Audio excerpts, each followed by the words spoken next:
chicken recipe.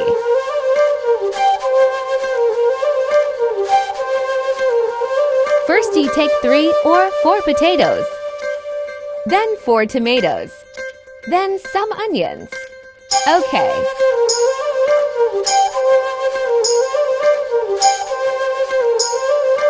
Put in oil first, then add onions, then chicken,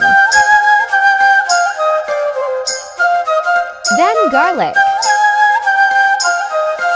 then tomatoes, then some